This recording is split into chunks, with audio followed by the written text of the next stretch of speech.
You may have heard of ShotSpotter before. It's a technology LMPD has used since 2017 to recognize suspected gunfire and dispatch officers.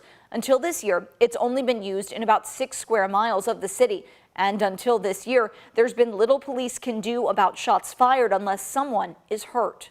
The sound of gunfire ricochets through Louisville, often heard first by ShotSpotter. The past 24 hours, these are all of the ShotSpotter alerts. LMPD's ShotSpotter devices are spread over 6 square miles in the 1st, 2nd, 4th, and 6th divisions.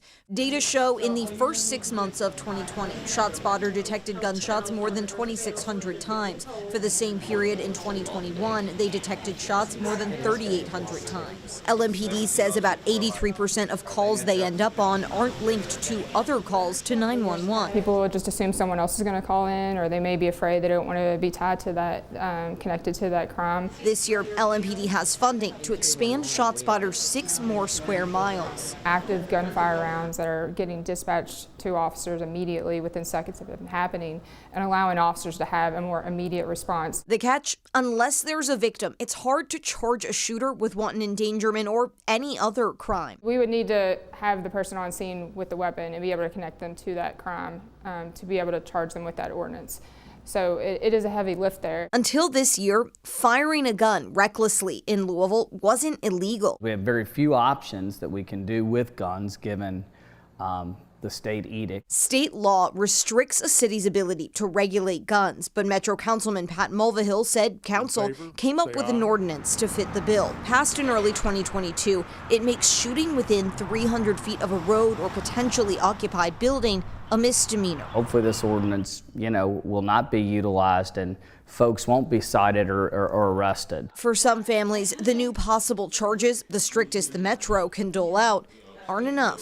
Fireworks and even sparklers, she didn't want to participate because just the reminder of the pow, pow, pow. In Krista and Nevada Gwynn's home, the sound of gunfire is triggering. Think about the others around you and who may have been affected just probably a day ago, a month ago, maybe a year ago. In 2019, they lost their son Christian to gun violence. And last year, their daughter Victoria was wounded in another shooting that killed her friend. My daughter will forever be scarred.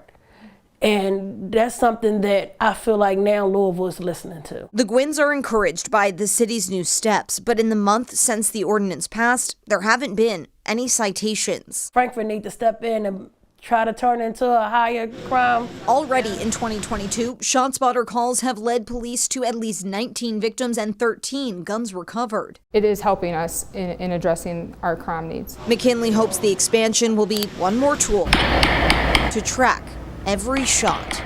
People who violate the ordinance could face a $500 fine or up to a year in jail. However, LMPD tells me it's a citation of last resort. If charges like wanton endangerment apply, those come first. In the studio, Grace McKenna, WHAS 11 on your side.